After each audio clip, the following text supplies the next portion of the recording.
What would you do if tomorrow you were to triple your income? You come into work and the boss is like, hey, Bob, look, man, you're doing a great job. We think you're doing a great job. You're making 100 grand now. How's $300,000 sound to you? Right? Moving forward, we'll pay you 300 grand. You're like, great. Yeah, that sounds great. But how would your life change? That's my question.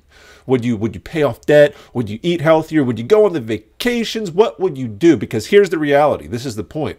There's people who make websites, passive income. They build them to a point. And I'll put something on the screen. You can kind of see some sold prices. I mean, very big websites here. This is off of Empire Flippers. But the point is they build them up and they flip them for a multiple of 40 to 55 times of gross monthly revenue, right? Huge amounts of money. And these are people who, you know, learn just like you're learning here off of YouTube. Many success stories like that. So something I've been trying to figure out is where's the cracks? What is the disconnect between what to do here to get to here? So, I like to go to Barnes & Noble with my family. We do this. I got a book here. Check this out. The Golden Rules of Blogging. Not a bad book. I think it was made. I mean, they still have it on the shelves. I think it was made. It said copyright 2015. Right? I think it was made in 2015. And it's a good book. I want to be clear. This is a good book. It's a great book. But you don't get into the nitty-gritty of getting traffic to your website. Yes, you can build a nice blog. Yes, you get the basics down, but getting traffic there is what everyone cares about. Because if there's no people coming in the door, you can't make money, right? And then furthermore, they had this thing. Check this out. This thing is as big as my head. And this is a great book too. Excellent book. But like, seriously, a fraction of it, a fraction of this blogging book is about SEO. You can make a pretty website, right? You can make a pretty website, but can you get traffic there? So in this video, we're going to go over some of that, and we're going to go over the phases of what website ownership looks like. And then I'm going to teach you, I'm going to tell you, I'm going to walk you through the process of what you need to do to get to the next phase. What are the most important things? So let's jump into it. So the first portion is to go after keywords that you can rank for. Go after low difficulty, low volume keywords and build up your traction when you start a website. It's as if you are stuck in the mud. Your car's stuck in the mud. Your tires are spinning. There's mud everywhere.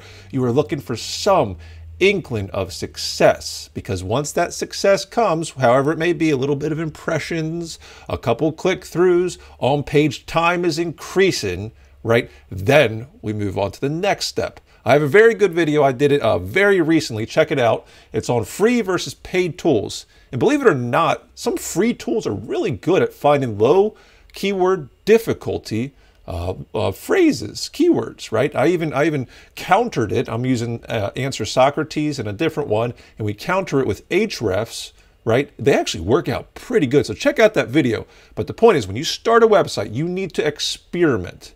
SEO is about experimenting. You need to put your breadth of topics out a bit, not too far, and try to go deep. We're talking about chainsaws. We're talking about only chainsaws over here. Ooh, we go deep and we see what portion of the chainsaw article is going to rank. Is it this cluster? Is it that cluster? Is it the maintenance? Is it the best types of chainsaws?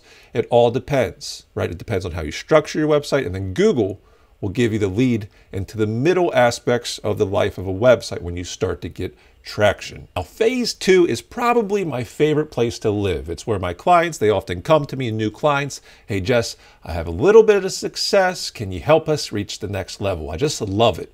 Here's an example of what it looks like. I mean, this is still a premature website, Bonsai Mary, but as you can see, our traffic is going up. Let's go to search results, right? We're going to see impressions are going up, up, up, right? We're at, what is this? 3,800 impressions a day and clicks per day.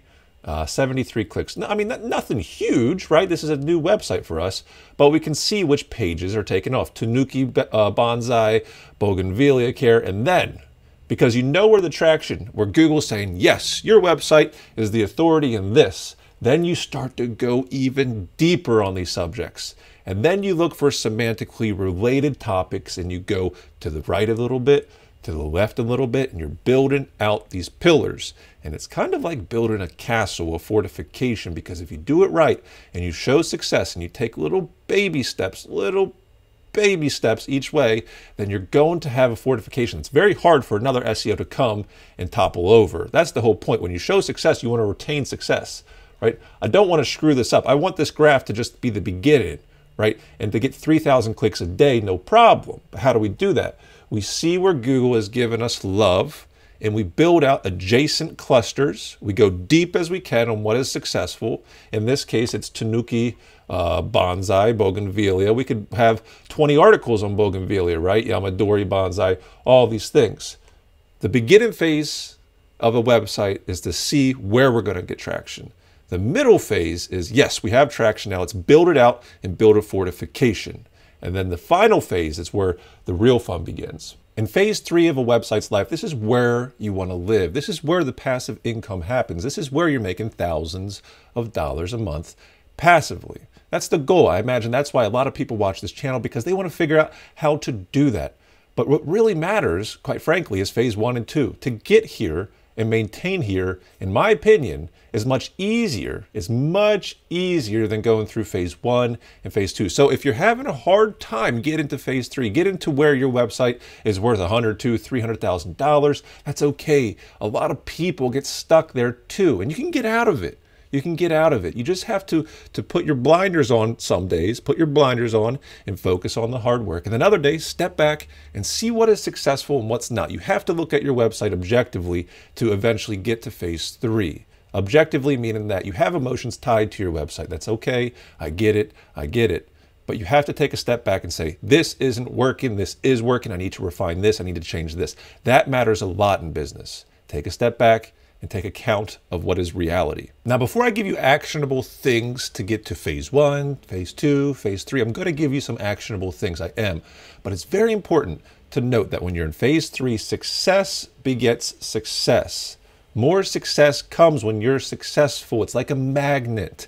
Your domain rating, when your website is pumping, when you are getting those traffic, it's easy to get backlinks. It's easy to get guest posts, guest blogs. It's easy to rank higher because you're already successful. It's like many, many things in life. I'm telling you, it's harder in phase 1. I'm telling you, it's harder in phase 2 than it is in phase 3. Once you have phase 3 and you maintain phase 3, it is rather easy comparatively. Now let's talk about phase 1 and what you can do, what matters the most to drive traffic to your website, because that's how you make money. You have to, number one, you have to, and I have a video on this, you have to pick the right niche. A lot of people come to me and they're like, Jess, I'm thinking about doing this thing. And here's my competitors. And they give me a list of competitors, right? And the competitors are like HubSpot.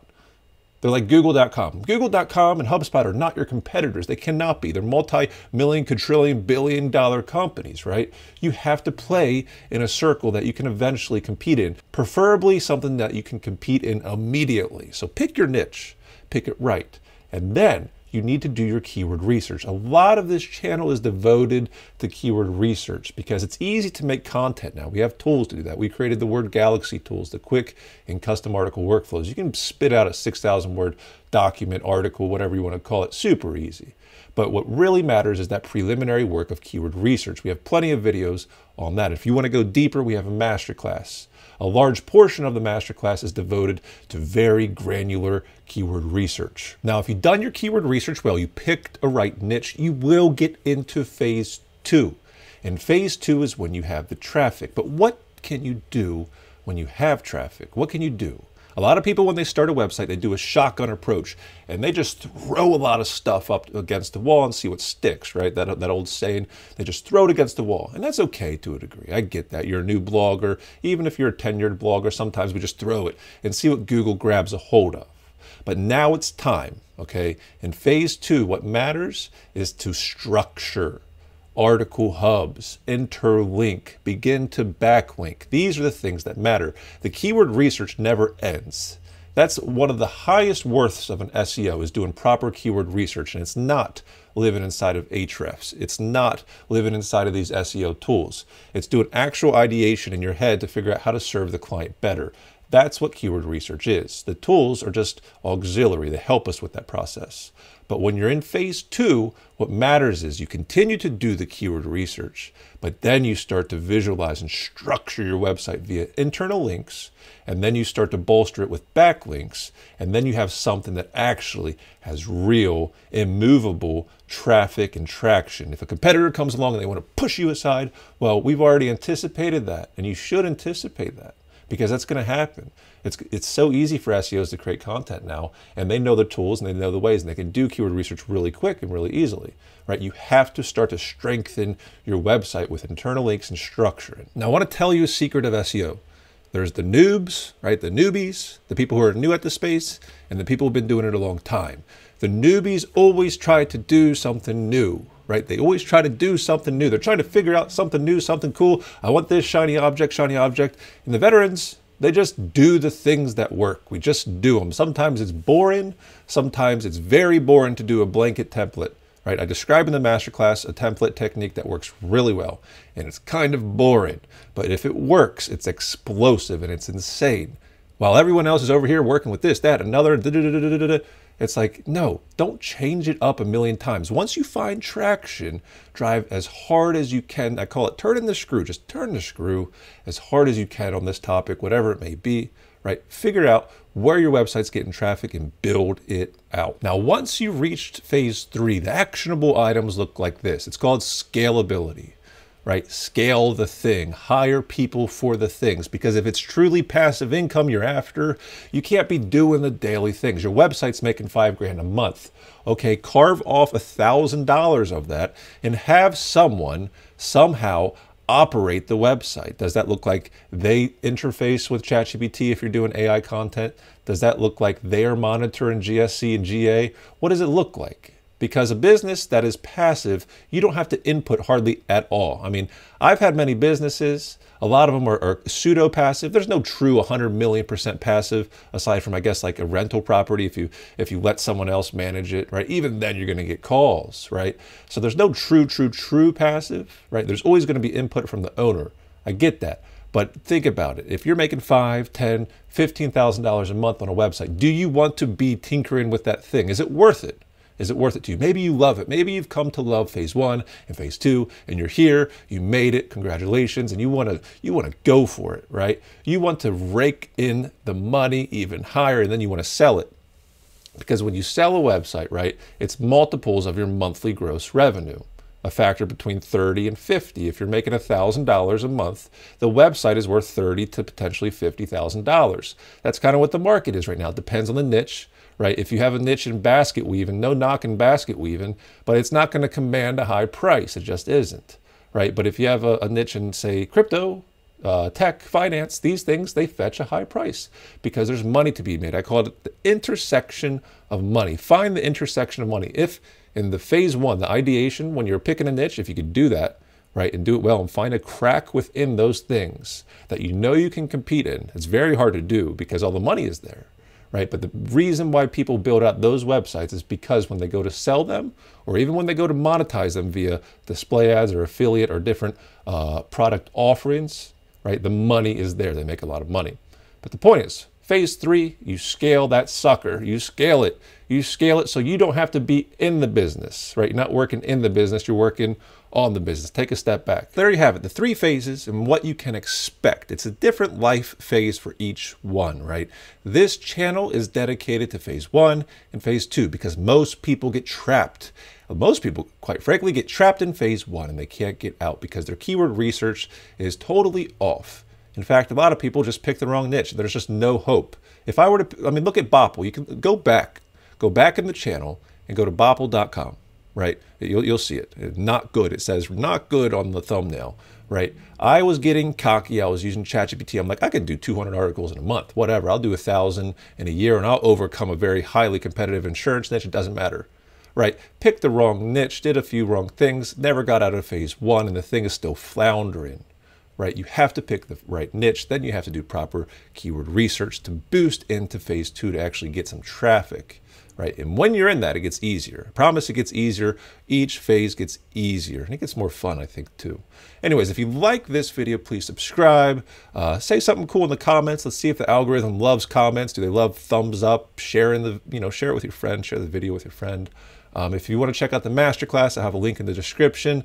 The quick and custom article workflow, that's Word Galaxy. So Word Galaxy is the all-encompassing company of those things. We're building that out. It's free to use right now at the time of this video. Eventually it's going behind a paywall and only masterclass members will have it for free, where everyone else has it's going to be a flat fee monthly price. But nonetheless, I appreciate all of you. Really appreciate the community. Check out the community tab too. We do cool polls there. And a lot of those polls we use as structures for videos. It helps me build videos because I'm like, wow, I never thought this would be the outcome of this poll. But nonetheless, thank you for watching, and I'll check you on the next one.